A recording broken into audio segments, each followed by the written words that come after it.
Assalamualaikum warahmatullahi wabarakatuh. Terima kasih saya ucapkan kepada Bapak Bunyamin yang telah memberikan kesempatan kepada saya untuk memaparkan, menyampaikan, mempresentasikan mata kuliah manajemen strategik dengan judul sub mata kuliahnya adalah strategi bisnis unit. Saya akan coba untuk share screen.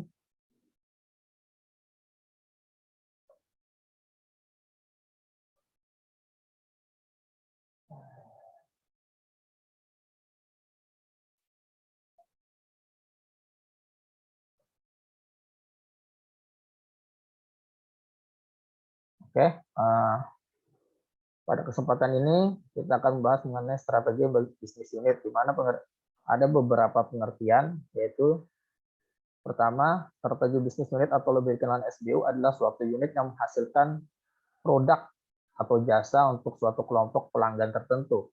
SBU umumnya merupakan suatu unit mandiri dan suatu perusahaan yang dapat memiliki beberapa SBU. Ini dikutip dari wikipedia.or.id.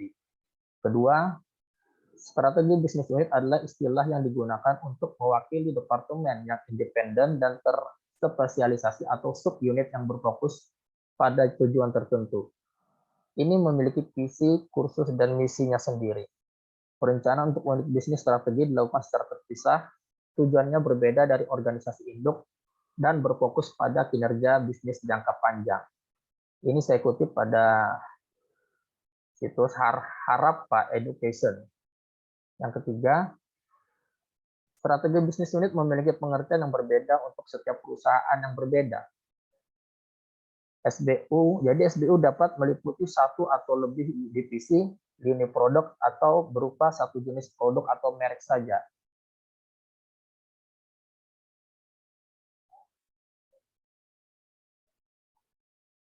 Karakteristik strategi unit bisnis adalah, menurut Hall pada tahun 1978, Abel dan Hammond 1979, bahwa SBU memiliki karakteristik sebagai berikut. Yang pertama, menghasilkan misi dan strategi. Kedua, menghasilkan produk dan jasa yang berkaitan dengan misi dan strategi. Ketiga, menghasilkan produk dan jasa secara spesifik. Keempat, bersaing dengan pesaing yang diketahui dengan jelas. Ketika mempertimbangkan struktur SBU, organisasi mungkin tidak dapat memenuhi semua cita-cita ini. Kita sering melihat trade-off antara SBU kecil yang homogen dan lebih sedikit, dan SBU yang mudah dikelola. Strategi level bisnis atau SBU yang merupakan kumpulan bisnis yang berdiri sendiri dan merumuskan strateginya sendiri, atau dengan ada beberapa istilah kuadran Boston yang dikutip dari kuadran Boston Consulting Group atau lebih dikenal dengan BCG,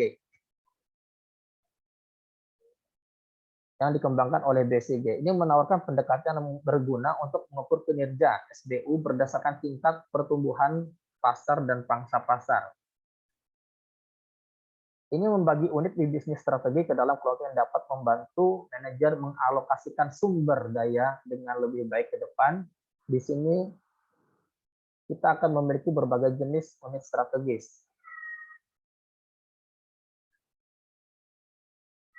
Dua sumbu kuadran matrik BCG yaitu X-axis, X atau axis, pangsa pasar relatif atau relative market share, pangsa pasar bisnis atau SBU, produk di pasar dibandingkan dengan persaingan dan keseluruh produk atau kategori.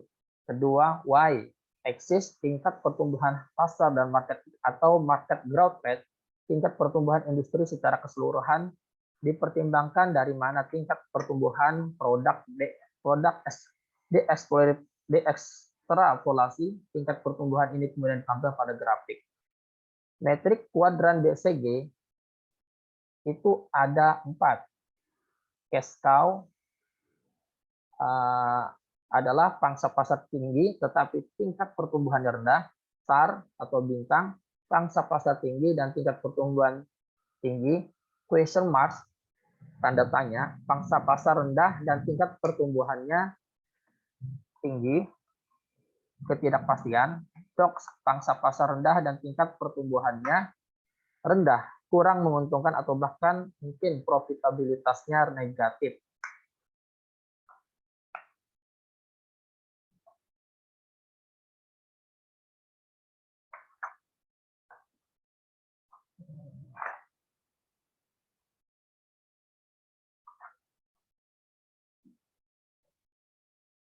Untuk cash cow, landasan bisnis multi produk cash cow adalah produk yang memiliki pangsa pasar tinggi di pasar yang tumbuh rendah. Karena pasar tidak tumbuh, tapi perusahaan tersebut memperoleh keuntungan maksimum dengan menghasilkan pendapatan maksimum karena pangsa pasarnya yang tinggi untuk BCG metrik. Jadi untuk perusahaan manapun, cash cow adalah yang membutuhkan investasi paling sedikit, tetapi pada saat yang sama memberikan pengembalian yang lebih tinggi. Pengembalian yang lebih tinggi ini meningkatkan profitabilitas perusahaan secara keseluruhan karena kelebihan pendapatan ini dapat digunakan dalam bisnis lain seperti Stars, Question Mark, atau Docs.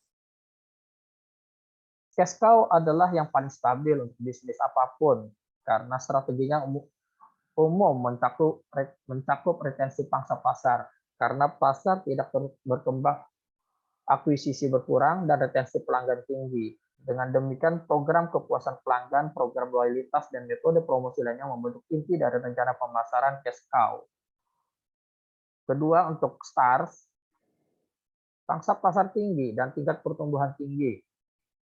Jika kita melihat 4 perusahaan telekomunikasi teratas di Indonesia, pangsa pasarnya bagus, tetapi tingkat pertumbuhannya juga bagus. Jadi karena kedua faktor ini tinggi, perusahaan telekomunikasi selalu dapat dalam mode kompetitif dan mereka harus menginvestasikan uang dan mengeluarkan uang dari waktu ke waktu. Tidak seperti cash cow, Stars tidak berpuas diri saat berada di atas karena mereka dapat segera diambil alih oleh perusahaan lain yang memanfaatkan tingkat pertumbuhan pasar. Namun jika strategi berhasil, Stars bisa menjadi cash cow dalam jangka panjang.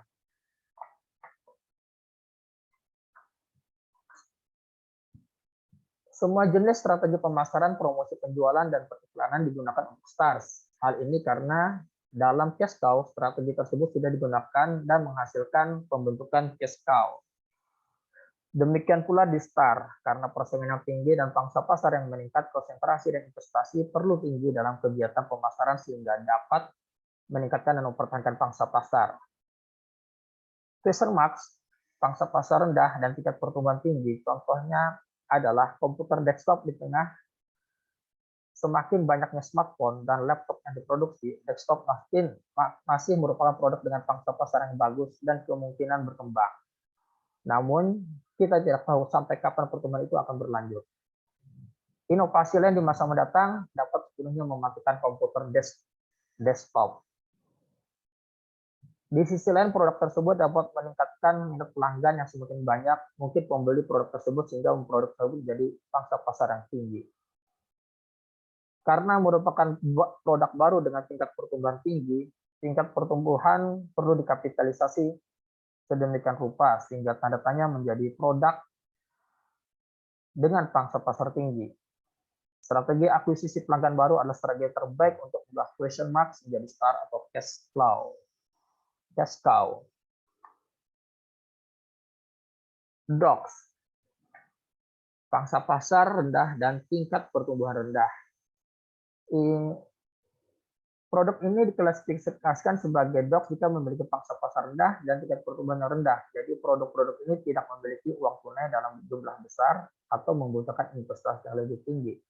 Namun produk tersebut dianggap sebagai produk profitabilitas negatif, terutama karena uang yang sudah diinvestasikan dalam produk tersebut dapat digunakan ke tempat lain. Strategi untuk docs bergantung pada jumlah uang tunai yang telah diinvestasikan di kuadran ini. Perusahaan dapat mendinvestasikan produk sama sekali atau mengubah produk melalui rebranding atau inovasi. Strategi dalam BCG metrik. Pertama, mengembangkan. Dengan meningkatkan investasi, produk diberikan dorongan sedemikian rupa sehingga produk tersebut meningkatkan pangsa pasar. Contohnya mendorong question mark menjadi Star dan akhirnya menjadi cash cow. Kedua, mempertahankan. Perusahaan tidak dapat berinvestasi atau memiliki komitmen investasi lain karena memegang produk di kuadran sama. Contoh, memegang STAR sebagai investasi yang terbaik dalam bisnis, sehingga Anda bisa memenangkan persaingan dan memindahkan STAR menjadi cash cow. Ketiga, panen.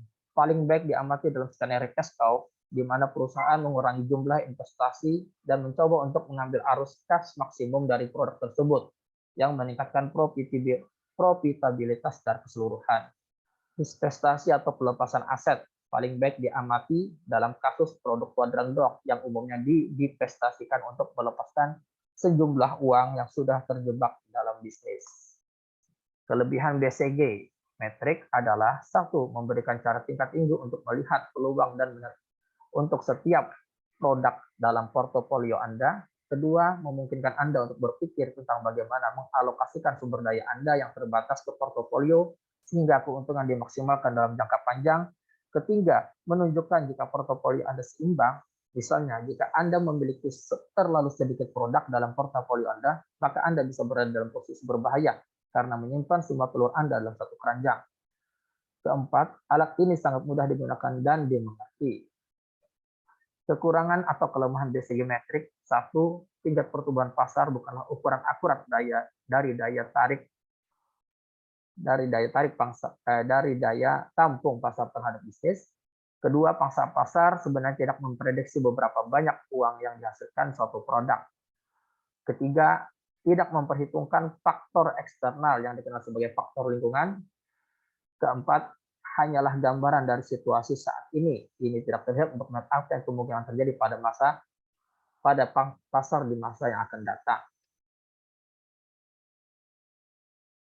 Daftar pustaka ini ada beberapa, saya ambil dari Wikipedia, Harappa Education, kemudian dari buku analisis SWOT, penulis Freddy Rangkuti. Keempat, dari situs Accurate ID. Kelima, dari The Marketing Strategy and Implementation of Strategy Business Unit, How to Cost, a Methodology of Segmentasi Strategi Marketing. Keenam, Manajemen Strategik, Dr. Taufikur Rahman. Mungkin itu saja yang dapat saya sampaikan pada kesempatan kali ini mengenai strategi bisnis unit. Kurang lebihnya saya mohon maaf. Assalamualaikum warahmatullahi wabarakatuh.